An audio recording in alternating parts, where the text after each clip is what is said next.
Well, let's have a pretty quick, oversimplified, over-reductive view of a chainsaw chain and what it does. So your depth gauge, your raker, decides how much or how little of a chip you're going to take. And you want to have that adjusted accurately. I use a Carlton file plate. I put it on there and I file to the file plate. There are other brands of raker gauges, lots of them. That's my preferred. I find it right in between.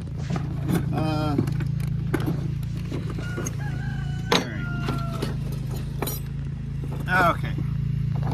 The steel gauge, this has been around forever. I use it to clean the bars actually, but the steel gauge, a little too high for me on the rakers.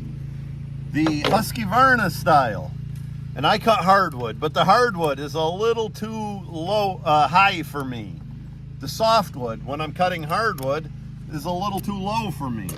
I find the Carlton file plate right in the middle, happy medium. This chain's not chattery. It's taking a nice big cut, but not too much. Anyway, your raker decides the depth, how much this top plate will cut, how thick of a chip it will cut. So your raker decides the depth, and then the fibers of the wood hit this top plate right here, and it breaks those fibers. It breaks a chip. And then if you could see from this side, oh, let's move it a little. This tooth here, the chip actually comes in and it exits through this side. So you want a good top plate when you're round filing that's nice and square and level all the way across. And all your work from the chainsaw chain is done right here on this angle, right there on the point. That's why you want a good angle. You want to get that in there, and you want a good angle on that point, and you want that to be sharp. And from there, your side plate does just a little work round filing. I don't think square filing fits that quite as much, but just a little work. So what we do during round filing, once during the life of the chain, if you look here, when you get sawed back or filed back to about this rivet, and I should have done this a little bit ago, and this is only for professionals, and it's only a small difference. I actually take a couple swipes on the side of the raker, and that will allow the side plate to cut a little bit. Now what happens, and then you only do this once during the life of the chain, and when you do this, make sure your bar is in shape. Make sure you don't have any burrs. Make sure your bar is not wider than your chain, or that just won't work for you. You'll be bound all day. So what that does, if you notice that the actual shape of a saw tooth is angled back, it's a little narrower at the back than it is the front on a brand new chain. I'll show you a new chain, show you what I'm talking about. Ooh-doo-doo. Look at there, I got the knot out. New chain. So side-by-side comparison. Can you see that, Nick? Are you showing a good view? You look from the top. If you look from the top, you notice how this new chain is narrower toward the back than it is the front. So when that gets about half worn out, that's the reason I take a swipe or two on the side of the raker to allow that side plate to cut a little bit extra. And it just makes a little extra difference in filing. Something we like to do. So again, mainly get that angle right, get the depth of your file right, so you got a nice shape here coming up to the hook at I've heard people call it a 5-degree angle, and the point has to be good and clean. Get your raker right, very important. Don't have it too high or low. Find a gauge you like, and for most people, it is this Husqvarna style hardwood when they're cutting hardwood, softwood when they're cutting hardwood. I tend to like it just a touch more aggressive than that, so I use a Carlton file plate. But anyway, find a gauge you like and file your rakers. Don't guess at your rakers. File them to that gauge, and your saw won't be as chattery, and yet it will be aggressive. A lot of chickens in the background, ain't there, Nick? Yeah. So, top plate, side plate, the point all comes together when you're filing, and you do a good job on that angle when you're filing. This is a worn out file, but the only purpose of this file is so I don't lose my file plate. That damn thing's so easy to lose, so I always keep this old file just so I don't lose it. I don't actually use that file plate for anything but rakers. It has other functions, but that's what I find it handy for.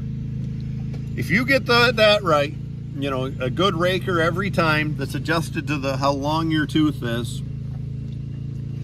you get the point cutting well, you get a good shape here on the hook, or the gusset, some people call it, gullet, I guess some people call it. Your chip you'll cut a chip, it'll come out through there, and you'll be happy cutting wood. I guess that's oversimplified, but it should be filing a chain in a nutshell. But you'll find me saying it is one thing, actually applying it is another, and it's not quite as easy to do as it is to say. Well, I guess we'll keep on trucking and get some timber cut. The chain on our landing saw, and when I wear out a chain, I wear them out. I mean, I file them short, but here's what you should do is flip the bar every time you put a new chain on. That's a good time to flip your chainsaw bar.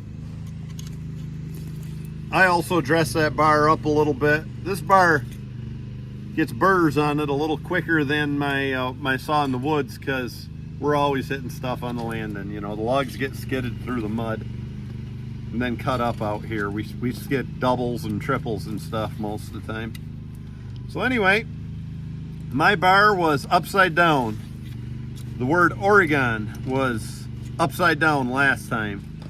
And this time we're going to flip it the other way to where the word Oregon is right side up.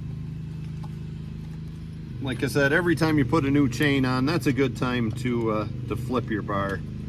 It keeps your wearing pattern even that way. Kind of like rotating your tires. So here's the important part. The little hole right here where the oil goes in. And maybe you can see, maybe you can't. I have that pretty clean because you could see this little tool passing through there. We see it passing through. So I have that clean. It's clean on the side that I'm going to use.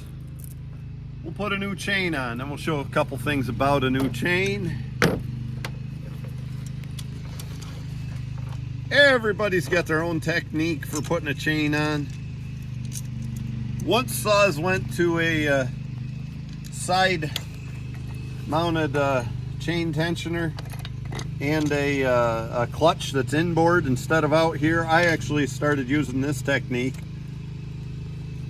where I put the saw on its side to put the chain on. Good hell, there we go. And I don't keep a saw as clean as a lot of people. Maybe I should, but I've never really suffered from it. I keep that oiler clean in the hole from the actual saw itself to where it gets oil. I keep that good and clean, but the rest of the saw is loaded with gunk and sawdust. And, oh, next time I'm in a shop or something, I'll blow it out with a compressor, but I don't go bananas about doing that unless I see a problem. New chain stretch. You'll have to change your tension a lot more often on a new chain than you do an older chain.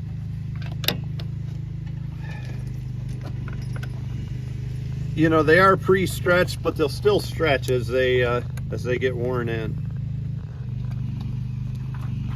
There we go. Hey, we're back to semi-skip. Haven't had that in a while. Yay. Tighten my bar nuts. What'd you say about your nuts? Shut up, Pipsqueak. They're on here. Oh. All right. Most loggers I know, when they get a new chain, take a couple swipes off the rakers. We'll do that right now. Again, the rakers are the depth gauge. I use my Carlton file plate. Just a little bit comes off that raker. Right off the point. That's just a little lower than it was from the factory, and that makes me the right depth for me to cut for the hardwood I use. You know, I tell people who are learning to file a saw to use a new chain as a guideline. If they can cut if they can get a chain to cut as good as it does right out of the box, brand new, they're doing pretty well. And then as you grow and become a better logger, you should be able to get it to cut a little better than it is out of the box, especially as the chain wears out, even with a round file. Now you get to square filing, which I'm not an expert on. I should learn, but I don't. You get to square filing and you can really improve things. So, right out of the box, a swipe or a couple swipes on every raker.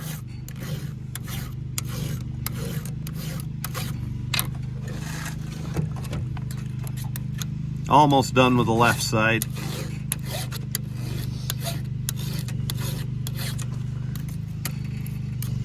And just so you don't have to sit through the boringness, you get the idea of how to file a raker. I went all the way around the left side. I like to do one side at a time. So you don't have to sit through the boringness. I'll only do the left side right now. And then what most loggers I know do is take a swipe or two off the teeth. Mainly, we're just getting that used to a round file if you're round filing. It actually takes a couple swipes because the company ground that with a square ground thing, and we're round filing, so it takes a couple swipes to kind of open up that gusset is what we're doing, or gullet, or whatever it be. I said whatever it be on purpose, by the way.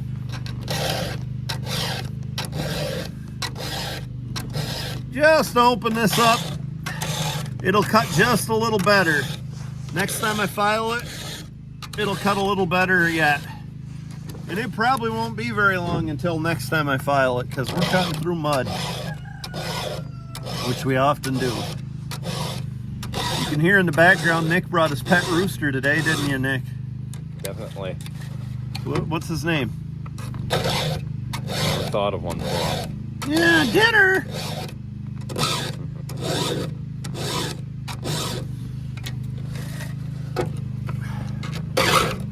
Yeah, this is a semi-skip chain. Right there's the part that does all the work we've told you, right there on the point. This is a semi-skip chain. Every other tooth is gone. It's right in the middle between a skip tooth and a regular tooth. Keeps its edge for a good while, even like on a landing saw. And it's fairly quick to file compared to a full comp chain.